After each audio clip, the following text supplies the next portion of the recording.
know what I mean? Yeah. He reaching. Yeah. And I honestly say this, you know, it was a guy signed to T.I. and Grand Hustle years ago named Alpha Mega. Yeah. And it actually came out later that he was a federal informant or government informant. And T.I. actually released him from the company for hearing it.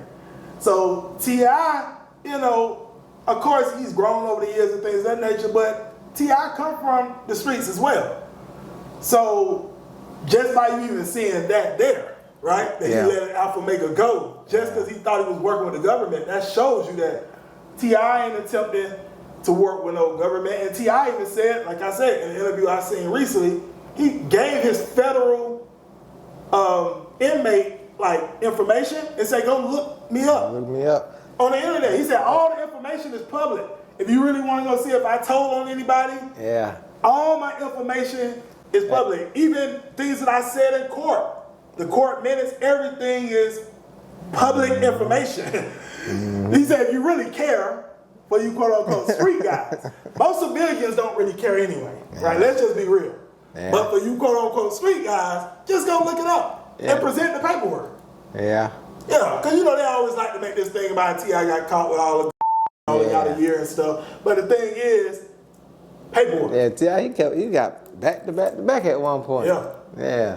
And for a rap career, that can kill you. Right. You know what I mean? Exactly. But he came out on top. He said that's part of the reason why he created that Family Hustle television show. Because he wanted to be able to show another image of himself. Because people just seen him constantly getting in trouble. Right.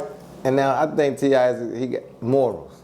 He's a man of morals, in my opinion. Absolutely. And that's one reason I like the music. I can see the growth in the music. I can respect the grind in the music. I see morals and, you know what I mean, morals and principles. Right. You gotta stand by those. That's what's respected. You know what I mean? Kicking the man while he's down, that's not respectable to me.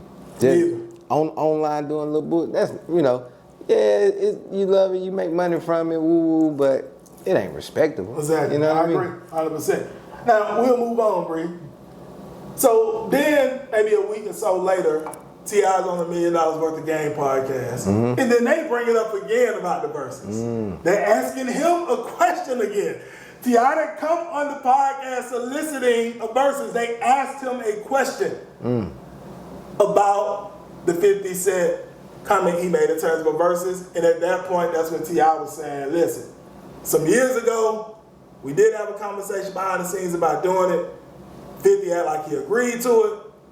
And T.I. was like, okay, well, I'm going to jump out there first, and then you can come out, and we can see if we can put this thing together. So T.I. said he ended up jumping out there, and 50 started acting like he didn't know what was going on.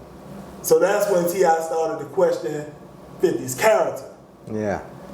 And when T.I. seen what 50 did after he talked about the situation on Shannon Sharp and Ocho's podcast, I don't even really want to do a versus with this guy no more. I don't even want to stand on stage with him. I'm good.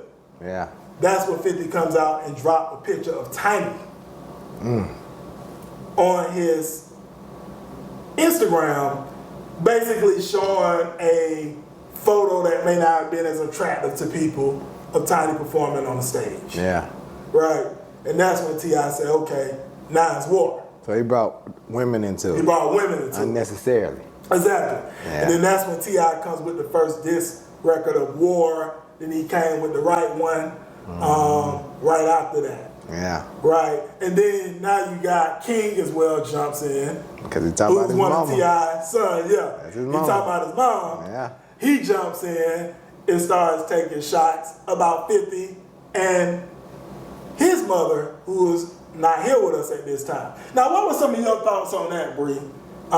When you look at King jumping in as well, defending his mother, and then the money, as well as one of T.I.'s sons, he comes in and drops a couple of records, the Miss Jackson record, the one we listened to as well tonight. He dropped a couple of records. What are some of your thoughts on them coming in to defend their mom as well?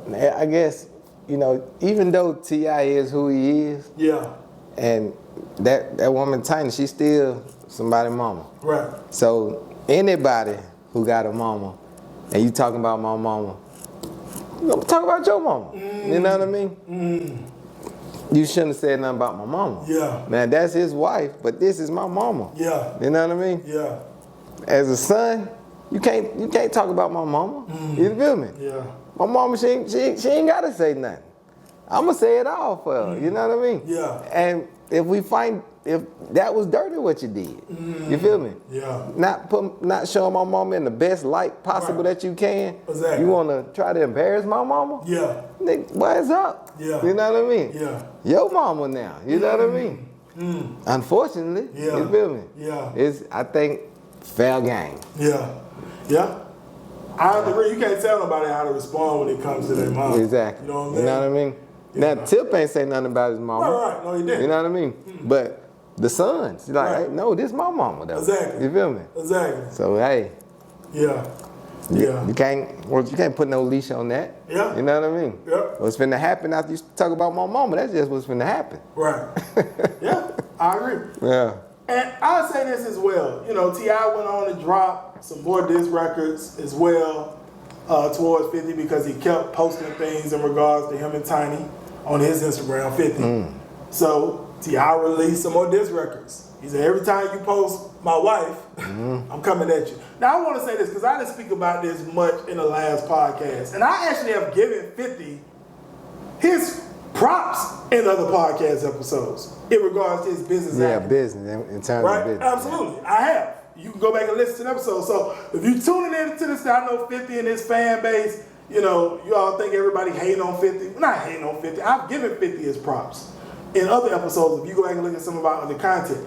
And Bri has as well. But here's the thing, though. I will say this. Yes, we are from the South. We are from Atlanta. And I didn't get into this in the last episode. I've had ties with Grand Hustle, which is T.I.'s record label, right? For one, Clay. So if you look at T.I.'s post that he put up maybe a little over a week ago, prior to us recording this podcast, he put up something in regards to going at 50, and he said, on Clay. And I know some people was like, who is Clay? What does Clay mean? Well, Clay was one of T.I.'s right-hand men with Grand Hustle. I actually have his number still in my phone to this day, even though he's passed away.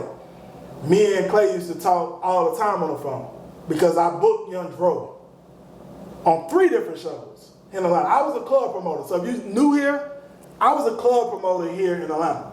So I booked Young Dro. I'm going to put flyers up in this video so you can see my company, Hard Hitters Productions Incorporated, which is Bri's part of that company at one point in time as well. You're going to see Hard Hitters present Young Dro. We did Young Dro a few times at clubs. As well as Young LA came through one of my parties at Scores. Rest in peace, Baby Boy was signed to Grand Hustle, came through one of my parties at Scores. Rich Kids signed to Grand Hustle, came through one of my parties at Scores to perform when they was on their come up. So I do have affiliations with Grand Hustle. Not only that, a guy I grew up with, Dope Boy Ra, was signed to T.I., Grand Hustle. Right? And I'm going to tell you this, Ra was a rapper, but also had a street background too. Ra ain't signing with no rap. All you talking about all this rap stuff, nah. Hello, this is G Bass, Rise of the 1%, Rise Media. We on this Saturday evening about to get ready to knock out some podcast episodes with some individuals here in the city of Atlanta making some big moves. You can see here, look, this is how it goes down. Here when our guests come and sit down with myself, G Bass, other Rise of 1% of Rise Media, to have that conversation, to share the story, share the journey, share what you got going on. So listen, everybody got a story, everybody got a journey, and then you got some things going on, then you definitely can get with us and see if it'll be a fit to be on the Rise of 1% podcast and actually have that discussion with myself. It's going to be a link to a form for you to fill out. You said www.theriseof1%.com/pod-form. Again, www.theriseof1%.com/pod-form. It's going to be in this video. You can fill that out. And we can see if there'll be a fit for you to come on and have that conversation with myself. If you don't fill out the form, then obviously it's not for you, and that's fine. We're looking for those that's serious. Those that's serious about rising to the top 1% are already in the 1%. That's what we're looking to sit down with myself right here. As you can see, Rise Media, rise to the 1%. This is how we get down. We have a great time and have a lot of fun doing it. So once again, if you're serious, make sure you fill out the form. We'll look over the form, see if it's a fit. If it's a fit, we'll reach out. If not, we won't reach out. We'll just continue to move forward. But with that said, this is G Bass. See you soon.